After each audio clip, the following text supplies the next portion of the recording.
Hi friends, मैं विश्वास फिर से कॉमर्स गुरु चैनल पे आपका स्वागत करता हूँ। बेटा आज का वीडियो जो है अपना जेवीएनएल के ऊपर है, वो इनकम टैक्स रेट के ऊपर, जिसमें मैंने रिवीजन के लिए डाला है वीडियो। साथ ही इसमें अपन अमेंडमेंट की भी बात करेंगे। ठीक। तो सबसे पहले बात करते हैं बेसिक कॉन्सेप्ट की। तो बेसिक कॉन्सेप्ट की अगर बात करें, tax rate for assessment year 21-22। बेटा ये असेसमेंट ईयर 21-22 के लिए जो अभी अपना चल रहा है, यानी कि प्रीवियस ईयर, इससे पहले वाला प्रीवियस आएगा, हो जाएगा 20-21 हो जाएगा। ठीक। सबसे पहले बात करिए कि टैक्स रेट गिवन कहाँ है। तो याद है इनकम टैक्स एक्ट में भी दे रखी है। जो इनकम टैक्स एक्ट में रेट दे रखी है वो कौन सी रेट है बेटा? स्पेशल रेट गिवन है। ठीक। वहीं आगे बात की जाए, साथ ही the first schedule of the annual finance act, general rate कहाँ पे दी हुई है? फाइनेंस एक्ट में। हर साल जो फाइनेंस एक्ट आता है उसके शेड्यूल नंबर 1 में। ठीक। तो याद है tax rate income tax act 1961 में भी दी हुई है, और साथ ही first schedule to annual finance act के। आगे अगर बात करें round of under section 288B, देखिए इसमें क्या है। Round of under section 288B, देखो जो इनकम टैक्स निकलेगा, मान लो मेरा टैक्स पेबल के लिए बोला इसने, देखो कि अगर लास्ट डिजिट 5 या उससे ज्यादा है, मोर यानी ज्यादा, तो हम नेक्स्ट 10 में क्या करेंगे? राउंड ऑफ करेंगे। यानी कि अपन 10 में क्या करेंगे? 10 के नियरेस्ट इसको हम क्या करेंगे? राउंड ऑफ करेंगे, यानी कि 10 के गुणांक में। ठीक। ये कौन से सेक्शन में लिखा हुआ है? 288B में लिखा हुआ है।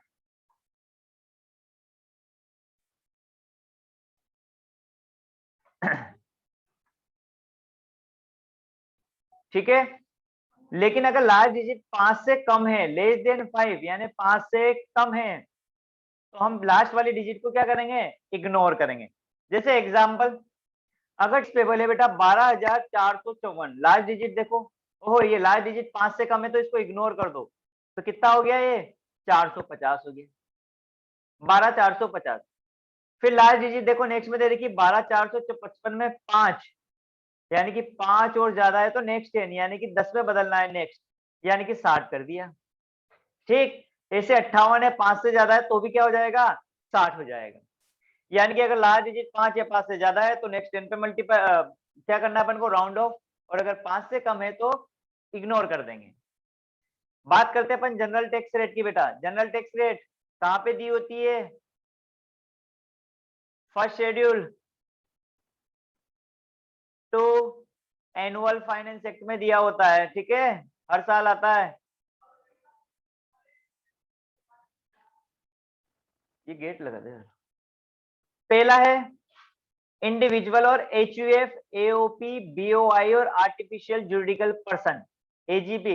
एजेपी यानी आर्टिफिशियल जुरिडिकल पर्सन, ये लिख देता हूं मैं, कृत्रिम न्यायिक व्यक्ति, आर्टिफिशियल जुरिडिकल पर्सन।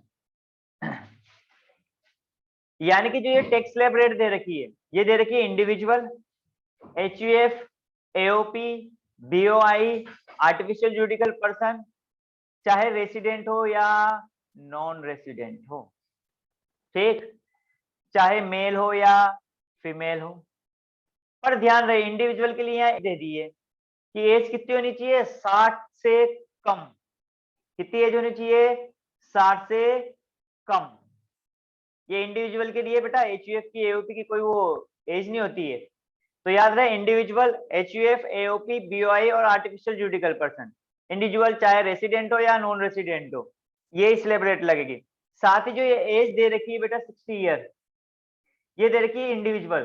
ध्यान रहे नॉन रेसिडेंट के लिए नहीं दे रखी है। ठीक। तो इस केस में है फर्स्ट अप टू 2.5 लाख, आपको कोई टैक्स देने की जरूरत नहीं है। नेक्स्ट 2.5 लाख पे आपको 5% टैक्स देना है। नेक्स्ट 5 लाख पे आपको 20% देना है, और बैलेंस पे कितना देना है? 30%। चलो देखें, अगर एग्जाम्पल से करते हैं इसको, ये आओ इधर देखो। जैसे एग्जाम्पल लिया है, ये लीजिए मिस्टर एक्स है, जिसकी एज कितनी दे रखी है? मान लो 40 ईयर। यहाँ बोला कि इसकी टोटल इनकम या टैक्सेबल इनकम बोल दो,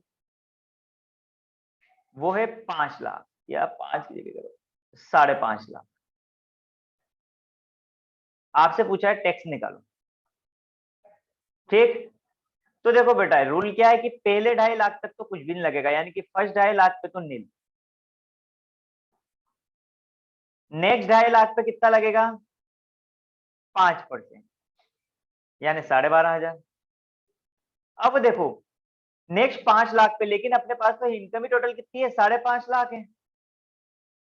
तो 5.5 में से 5 लाख का हिसाब तो यहाँ हो गया, बचा कितना? 50,000। इसके ऊपर कितना लगा देंगे? 20%, यानी कि 10,000 लग गया, यानी कि टोटल टैक्स कितना हो गया? 22,500। क्लियर है? बढ़ो आगे, चलो।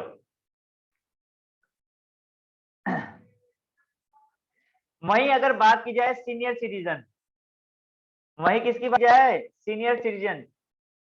सीनियर सिटीजन क्या होता है बेटा? जिसकी एज 60 साल या उससे ज्यादा हो, या तो 60 साल हो या उससे ज्यादा हो। देखो ध्यान रखना, 60 साल वाला भी क्या माना जाएगा? Senior citizen. 60 से ज्यादा वाला भी, ठीक। लेकिन उसकी एज कितनी होनी चाहिए बेटा? 80 ईयर से कम होनी चाहिए, 80 साल से कम होनी चाहिए। बात आ गई क्या समझ में? ठीक, तो इसे बोलते हैं सीनियर सिटीजन। तो बेटा इस केस में टैक्स रेट है यहाँ, जैसे 2.5 लाख था तो यहाँ कितना हो गया? अप टू 3 लाख हो गया। फिर नेक्स्ट 2.5 लाख पे, तो यहाँ नेक्स्ट 2.5 लाख की जगह कितना आ गया? 2 लाख। नेक्स्ट 5 लाख और बैलेंस, इस पे रेट वही नील, 5, 20 और 30%। वही बात करते हैं आगे। अगर इंडिविजुअल क्या है? सुपर सीनियर सिटीजन है, यानी कि उसकी एज कितनी हो? 80 साल या उससे ज्यादा। तो ध्यान रहे, नॉर्मल एसएससी की एज होती है 60 साल से कम। सीनियर सिटीजन की अगर एज होती है तो वो होती है 60 साल या उससे ज्यादा, लेकिन 80 साल से कम। वही सुपर सीनियर सिटीजन की बात करें तो उसकी एज कितनी होगी? 80 साल या उससे ज्यादा। डन, ठीक। तो यहाँ पे सुपर सीनियर सिटीजन को बेटा 5 लाख तक तो कोई टैक्स देने की जरूरत नहीं है, लेकिन जैसे नेक्स्ट 5 लाख पे आएगा तो कितना देना पड़ेगा? 20%। और बैलेंस पे कितना लगेगा? 30%। डन, चलिए बढ़ते हैं आगे। एक सर्कुलर इशू किया था 28/2016, ये किया था 27/2016 को इशू, ठीक। The CBDT in exercise to power under section 119 of the act, 119 के हिसाब से clarify that a person born on 1 April would be considered to have attained a particular age on 31 March, the day preceding the anniversary of his birthday। यही बोला है कि अगर कोई बंदा 1 अप्रैल को पैदा होता है तो उसकी जो एज की कैलकुलेशन करेंगे तो उसका हम ऐसा मानेंगे कि उसका बर्थडे क्या है? एक दिन पहले, यानी कि 31 मार्च, ठीक। अब देखो डेट ऑफ बर्थ, जैसे अगर दे रखी है 1 अप्रैल 1960, तो कितनी लिमिट लगेगी अगर 20-21 की बात करें? तो बेटा लगेगी यहाँ बेसिक लिमिट 3 लाख। ध्यान रहे अपना प्रीवियस ईयर स्टार्ट हो रहा है कब से? 1 अप्रैल 20 से 31 मार्च 21 तक, ठीक। तो यहाँ नहीं देखना है डेट, अपन को इस जगह की देखनी है, एट द ईयर एंड पे। यहाँ पे देखो ये कितने साल का हो गया है, यानी कि सीनियर सिटीजन है, 60 से प्लस है, यानी कि इसके ऊपर लिमिट क्या लगेगी? 3 लाख की। वही अगर 1/4/40 को पैदा होता है तो लिमिट कितने की लगेगी? 5 लाख की, ठीक। बढ़ते हैं आगे सरचार्ज की ओर। सरचार्ज होता है बेटा टैक्स ऑन टैक्स, ठीक है। साथ ही रिबेट देने के बाद 87 एमए रिबेट देने के बाद, लेकिन हेल्थ एंड एजुकेशन सेस से पहले, ठीक, क्या लगेगा? सरचार्ज लगेगा। सरचार्ज होता है बेटा टैक्स के ऊपर टैक्स, ठीक।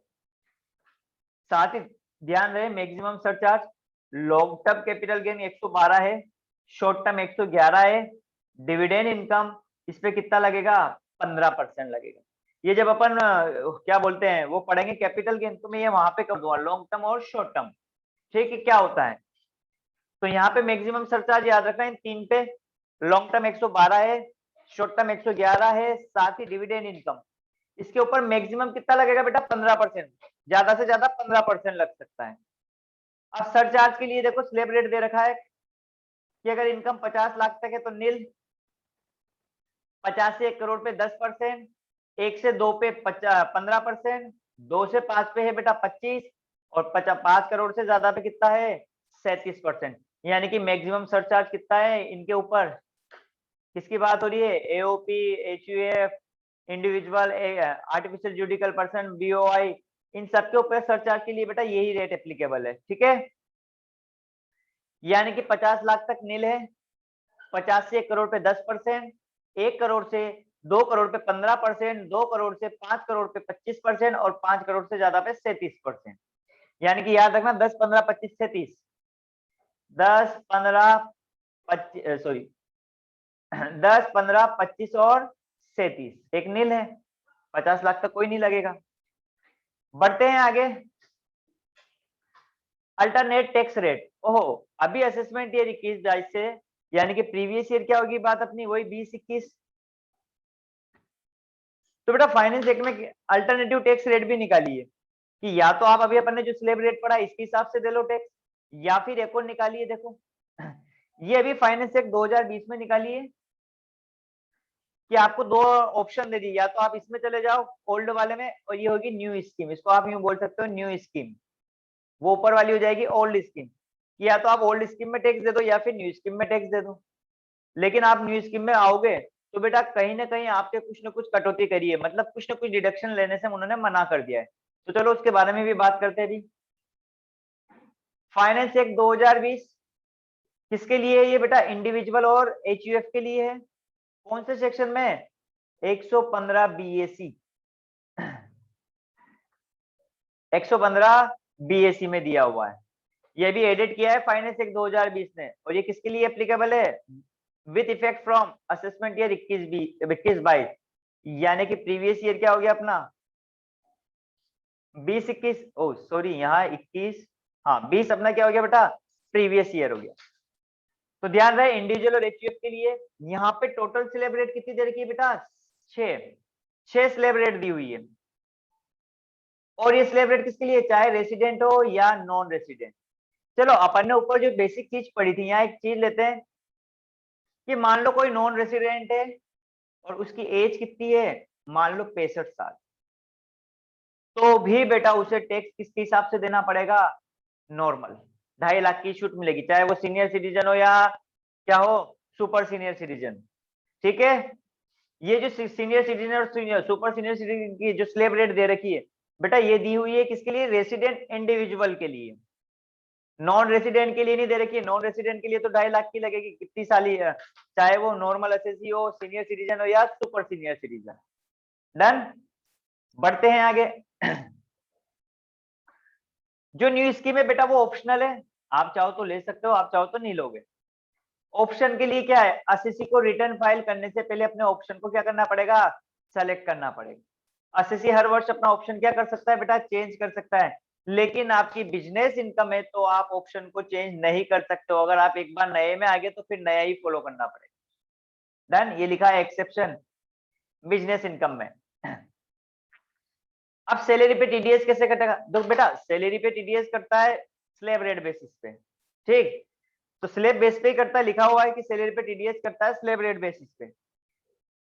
अब न्यू ऑप्शन में आप देखो स्लैब रेट दो होगी है, एक ओल्ड और एक न्यू, तो कौन सी से काटा जाए टीडीएस। तो ध्यान रहे ई का मतलब होता है बेटा एम्प्लॉय, कि अगर एम्प्लॉय के पास फोर ऑप्शन, एम्प्लॉय के पास ऑप्शन है कि वो एक डिक्लेरेशन दे किसको, एम्प्लॉयर को, यानी कि अपने ओनर को क्या देगा, मालिक को, एम्प्लॉयर, यानी कि एम्प्लॉय अपने एम्प्लॉयर को क्या देगा, एक डिक्लेरेशन देगा कि वो न्यू स्लैब रेट में क्या करना चाहता है, टैक्स देना चाहता है। अगर वो डिक्लेरेशन दे देता है तो न्यू स्लैब रेट से टीडीएस कटेगा, अदरवाइज कैसे कटेगा, ओल्ड स्लैब रेट से, ठीक। बेटा सरचार्ज सेम है, जवाब वही 50 लाख तक नील है, 50 से 1 करोड़ पे 10% है, 1 से 2 पे 15 है, और 2 से 5 पे 25 है, और 5 से ज्यादा पे 37 है। सेम वही स्लैब रेट है जो अभी अपन ने ऊपर पढ़ा है। कंडीशन क्या क्या है इसमें, मैंने बोला था कि कुछ ना कुछ तो सेक्रीफाइस करना ही पड़ेगा।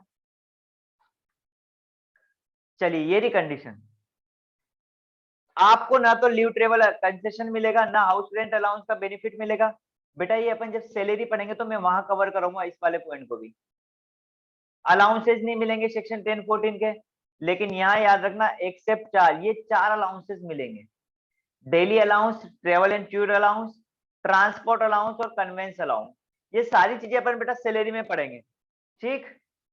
साथ ही अलाउंस टू एमपी एमएलए, याद रखना 10 दिन। माइनर चाइल्ड अलाउंस 1032, 1500 रुपए की छूट भी मिलती है। साथ ही सेक्शन 10AA, साथ ही ये याद रखना कि सैलरी में जो सेक्शन 16 में जो डिडक्शन मिलता है वो कुछ भी नहीं मिलेगा, ना तो प्रोफेशन का, ना स्टैंडर्ड का, ना एंटरटेनमेंट अलाउंस का। स्टैंडर्ड डिडक्शन कितना था? 50,000 का। साथ ही अपन ने हाउस प्रॉपर्टी, अच्छा अभी पढ़ी नहीं है, चलो मैं डाल दूंगा उसका वीडियो। तो हाउस प्रॉपर्टी में बेटा सेक्शन 24 में जो इंटरेस्ट की डिडक्शन मिलती है वो नहीं मिलेगी। किस केस में? जब आपका हाउस का नेचर क्या हो? एसओपी। एसओपी यानी होता है सेल्फ ऑक्यूपाइड, यानी कि खुद के रहने का, यानी कि उस मकान में अगर खुद ही रहता है, खुद के रहने का मकान। या क्या है? वेकेंट, पूरे 12 महीने क्या रहा है? खाली रहा है, तो कोई इंटरेस्ट की डिडक्शन नहीं मिलेगी। साथ ही हाउस प्रॉपर्टी का जो लॉस है in case of let out, याद रखना यहाँ पे लेट आउट की बात हो रही है और यहाँ पे एसओपी की बात हुई थी। तो set of against other head not allowed, यानी कि अगर हाउस प्रॉपर्टी में कोई लॉस हुआ है तो उसको आप दूसरे हेड से, उसके लॉस को दूसरे हेड से आप क्या नहीं कर सकते हो? सेट ऑफ नहीं कर सकते हो। ठीक है, देखो सेट ऑफ और ये क्या होता है बेटा, देखो जैसे मेरे 1 लाख का लॉस है कायम है हाउस प्रॉपर्टी में, वही मेरे सैलरी में इनकम है 3 लाख की, तो मैं इन दोनों को क्या कर दूंगा? सेट ऑफ कर दूंगा, यानी कि मेरी टोटल इनकम कितनी आएगी? 2 लाख। बेटा हेड 5 होते हैं, सेक्शन 14 में पढ़ा था। तो ये एक हेड अलग है और एक ये हेड अलग है सैलरी का। तो ये बोल रहा है कि अगर हाउस प्रॉपर्टी में कोई लॉस होता है तो उसको हम अदर हेड से सेट ऑफ नहीं कर सकते। मतलब करने के लिए क्या है कि हाउस प्रॉपर्टी का क्या होना चाहिए? प्रॉफिट। यानी कि मान लो मेरे पास 2 हाउस प्रॉपर्टी है, एक से मुझे लॉस हो रहा है 1 लाख का और एक से मुझे 4 लाख का क्या हो रहा है? फायदा। तो हाँ, इन दोनों को तो मैं क्या कर सकता हूँ? सेट ऑफ कर सकता हूँ, क्योंकि दोनों क्या है? सेम हेड है। लेकिन अगर दोनों अलग अलग हेड है तो फिर नहीं होगा सेट ऑफ। आगे सेक्शन 32AD, 33AB और 33AB है। ये बेटा 33AB और AB है, ये अपन पढ़ेंगे डेप्रिसिएशन में।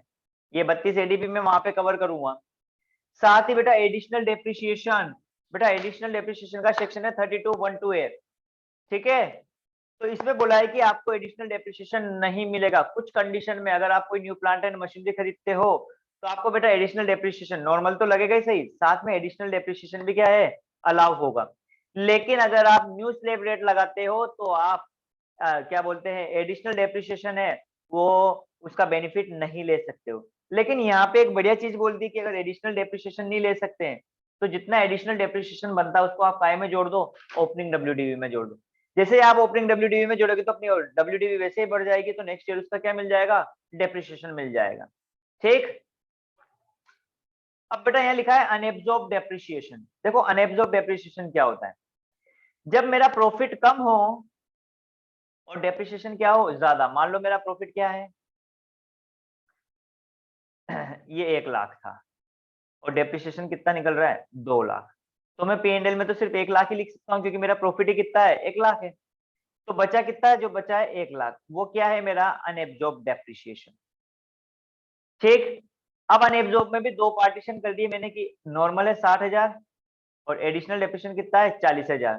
तो यहाँ एडिशनल डेप्रिसिएशन अलाउ नहीं होगा, बट एडिशनल डेप्रिसिएशन को हम काय में लिख देंगे? ओपनिंग डब्ल्यूडीवी में ऐड कर देंगे। डन। चलिए बढ़ते आगे। सेक्शन 35 साइंटिफिक रिसर्च, ये पीजीबीपी में पढ़ेंगे। एग्रीकल्चर एक्सटेंशन प्रोजेक्ट, बेटा ये याद रखना 35CCC। फैमिली पेंशन और डिडक्शन 80C से 80U तक नहीं मिलेंगे, लेकिन ये दो डिडक्शन मिलेंगे, सेक्शन 80CC(D)(2) का और 80JJ(A) का। ये अपन डिडक्शन में कवर कर लेंगे। तो जब अपन डिडक्शन और ये पढ़ेंगे तो मैं वापस से ये वाला सेक्शन वापस से लूंगा। ठीक है, ब्रॉड फॉरवर्ड लॉसेस, अगर 35AD का लॉस है तो बेटा वो अलाउ नहीं है, वो लैप्स हो जाएगा।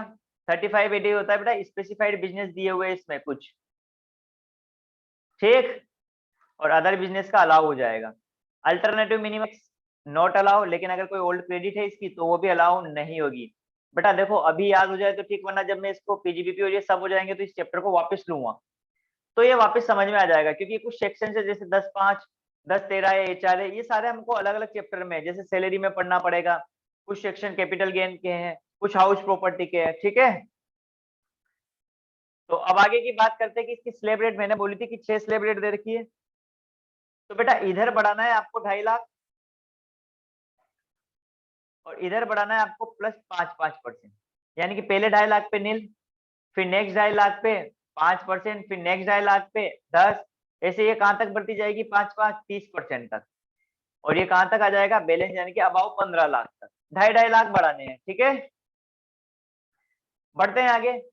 रिबेट अंडर सेक्शन 87A, अभी देखिए नाम आ रहा था रिबेट 87A, सर चार्ज में भी आया था। तो ये है कि एप्लीकेबल है ओल्ड और न्यू दोनों में मिलेगी। और असेसी कौन होना चाहिए, रेसिडेंट इंडिविजुअल। इंपोर्टेंट है बेटा, ये 1 नंबर में पूछा जा सकता है, मतलब एक क्वेश्चन। यहाँ नॉन रेसिडेंट को नहीं मिलेगी, रिबेट सिर्फ इंडिविजुअल को मिलेगी, वो भी रेसिडेंट। ना एचयूएफ ना एओपी बीओआई किसी को नहीं मिलेगी। कंडीशन है कि अगर आपकी टोटल इनकम कितनी हो, अप टू 5 लाख हो, 5 लाख या उससे कम हो। Amount of rebate 100% of tax, जितना टैक्स बन रहा है, और 12,500 दोनों में से जो भी कम हो, which ever is less, which ever is less. ये कब मिलेगा बेटा, बिफोर सरचार्ज और सेस, सरचार्ज और सेस से पहले ही रिबेट मिल जाएगी। साथ ही लॉन्ग टर्म 112 है में से 87 की रिबेट नहीं दी जाएगी, ध्यान रखना। जो 112 है लॉन्ग टर्म, उसके 87 में सेक्शन की डिडक्शन नहीं मिलेगी, कोई रिबेट नहीं मिलेगी 112 में से, ठीक है। तो ये 112 है लॉन्ग टर्म, जब अपन कैपिटल गेन करेंगे तो वहां पे ले आ जाएगा। नेक्स्ट बात करते हैं बेटा फर्म एलएलपी लोकल अथॉरिटी, इसके लिए टैक्स रेट। तो बेटा डायरेक्ट टैक्स रेट दे रखी है 30%, और सरचार्ज दे रखा है अगर टोटल इनकम कितनी हो 1 करोड़ से ज्यादा है तो 12%, और हेल्थ एजुकेशन से 4%। अगर इफेक्टिव टैक्स रेट की बात करो तो 30 में 12% जोड़ दो, और जो आएगा उस पर 4% जोड़ दो, ठीक। बढ़ते हैं आगे, यानी कि फर्म एलएलपी लोकल अथॉरिटी के लिए, ठीक है। एओपी बीओआई अपन ने ऊपर पढ़ लिया, आर्टिफिशियल जुरिडिकल पर्सन। अब आगे बढ़ते हैं कोऑपरेटिव सोसाइटी। ओल्ड स्कीम में तो भाई 10,000 तक कोई टैक्स नहीं, नेक्स्ट 10,000 पे 20%, और बैलेंस पे 30% था, ठीक। साथ ही यहाँ सरचार्ज था 1 करोड़ से ज्यादा पे 12%, और शेष था 4%। न्यू स्कीम ये बीएडी की है, ये देखो बीएसी तो इंडिविजुअल की थी, बीएडी है कोऑपरेटिव सोसाइटी के लिए। यहाँ भी न्यू स्कीम दी है, या तो आप ये वाला ले लो ऑप्शन, या ये वाला ऑप्शन ले लो। तो हैशटैग इसमें पहला है फॉर रेसिडेंट कोऑपरेटिव सोसाइटी के लिए, रेसिडेंट होनी चाहिए कोऑपरेटिव सोसाइटी। टैक्स रेट कितनी आएगी बेटा, 22%, no limit, direct flat rate दे रखी है 22%। अगर 1 लाख की भी इनकम हुई 10,000 की तो सीधा 22% टैक्स। साथ ही लिखा है कि अगर एक बार आपने ये ऑप्शन ले लिया है तो फिर आप इसको चेंज नहीं कर सकते हो, ठीक। साथ ही जो सरचार्ज है वो लगेगा बेटा 10%, नो लिमिट, कोई लिमिट नहीं है इसकी। जैसे यहाँ थी ना 1 करोड़ से ज्यादा पे 12%, यहाँ ऐसी कोई लिमिट नहीं, सीधा 10%। और शेष तो कोई चेंज है ही नहीं, 4% ही देगा बेटा। शेष है ये हेल्थ एंड एजुकेशन शेष, ठीक। आगे बढ़ते company tax rate for assessment year 2021 company के लिए, ओल्ड और न्यू स्कीम। अगर टोटल टर्नओवर या ग्रोथ कितनी हो बेटा, प्रीवियस ईयर में 18-19 में 400 करोड़ से कम, तो दोनों में 25% है, और एनी अदर कंपनी में 30%। बेटा कोई ज्यादा चेंज नहीं किया इन्होंने ओल्ड और न्यू में, कुछ चेंजेस किए पर वो अपने काम के हैं नहीं, इसलिए मैंने उनको यहाँ पे डाला नहीं है, ठीक है। अदरवाइज 25 और 30, अगर 18-19 में अपना टर्नओवर 400 करोड़ से कम है तो 25%, अदरवाइज कितना लगेगा बेटा, 30%। फॉरेन कंपनी पे लगेगा बेटा 40%, याद रहे फॉरेन कंपनी पे कितना लगेगा, 40%, फ्लैट रेट है। सरचार्ज देखो, डोमेस्टिक कंपनी जो घरेलू कंपनी है, इंडियन कंपनी बोल दो, और फॉरेन कंपनी, अगर सरचार्ज की बात की जाए तो अगर आपकी टोटल इनकम 1 करोड़ तक है तो कुछ भी नहीं लगेगा, 1 से 10 करोड़ है तो 7% डोमेस्टिक पे और 2% फॉरेन पे। साथ ही 10 करोड़ से ज्यादा है तो डोमेस्टिक पे 12 है, और इधर फॉरेन पे कितना है, 5। तो अप टू 1 करोड़ तक नो सरचार्ज। 1 से 10 करोड़ पे डोमेस्टिक पे कितना लगेगा, 7, और इधर 2, और अबाउ 10 करोड़ पे 12 और 5। बेटा इनमें देखो, चलो छोड़ो, ये तो कोई मतलब का है नहीं। और हेल्थ एजुकेशन से बेटा वही 4% लगेगा, ठीक। चलिए बढ़ते हैं स्पेशल टैक्स रेट।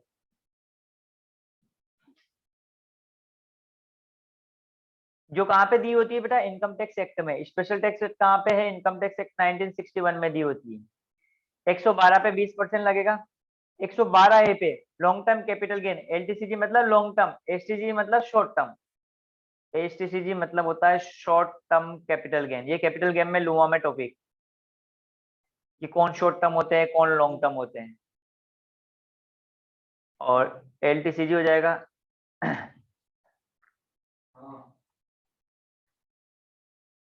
ठीक, तो लॉन्ग टर्म कैपिटल गेन तो है बेटा, अगर 112 है सिंपल तो 20%, 112 ए है तो 1 लाख तक कोई टैक्स नहीं लगेगा, और 1 लाख से ज्यादा पे मतलब बैलेंस पे 10% लगेगा। शॉर्ट टर्म पे 111 ए पे सीधा 15% है। कैजुअल इनकम पे 30% है, 115 बीबी में दे रखा है, ठीक है, डबल बी में। तो याद रखना 30% है कैजुअल इनकम, जैसे लॉटरी, ताश का खेल, इससे कोई विनिंग अमाउंट है। Deemed income under section BBE बेटा ये 78% है।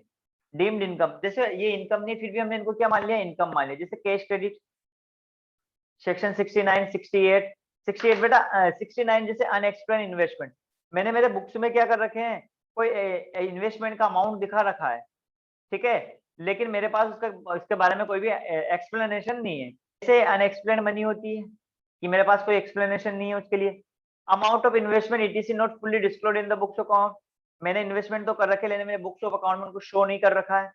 अनएक्सप्लेन्ड एक्सपेंडिचर, मैंने क्या करा, मन गढ़ंत क्या कर रखे हैं, एक्सपेंडिचर दिखा रखे पीएनएल में, ताकि मेरा प्रॉफिट क्या हो, कम हो और मुझे कम टैक्स देना पड़े। तो ऐसा कोई अनएक्सप्लेन्ड एक्सपेंडिचर है तो उसको भी क्या मानी जाएगी, डीम्ड इनकम 69 सी में। और डी अमाउंट बोरोड और रिपेड ऑन हुंडी, हुंडी ये वही बिल्स ऑफ एक्सचेंज की तरह होती है बेटा। तो ध्यान रहे deemed income 68, 69, 69A, 69B, 69C और डी, ठीक। इनके ऊपर इफेक्टिव रेट कितनी है, 78%। 60% नॉर्मल, 25% सरचार्ज और 4% एजुकेशन सेल, तो ये मिलके कितना हो गया, 78%। बेटा ये यहाँ से परसेंटेज हटा देना बस। 60 में जोड़ना 25% यानी 15, 75 और 75 में 4% यानी कि 3 रुपए, तो 78 पर रेट आएगी, ठीक। तो बेटा ये अपनी थी स्पेशल टैक्स रेट। अभी मैंने एक टॉपिक और नहीं लिया है इसमें, मार्जिनल रिलीफ।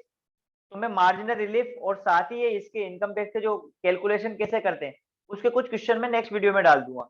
और साथ ही नेक्स्ट वीडियो भी आ जाएगा अपना जल्दी, वो तो आएगा ही टैक्स रेट से रिलेटेड। एक और इनकम टैक्स के क्वेश्चन के भी मैं वीडियो लेके आ रहा हूँ, जिसमें अपन ने शायद इंट्रोडक्शन के तो कर लिए थे, ठीक। अब जो नेक्स्ट वीडियो रहेगा मतलब इसके बाद तो मार्जिनल रिलीफ का, और उसके बाद अपन लेंगे टैक्स रेट इसके क्वेश्चन के ऊपर, ठीक है।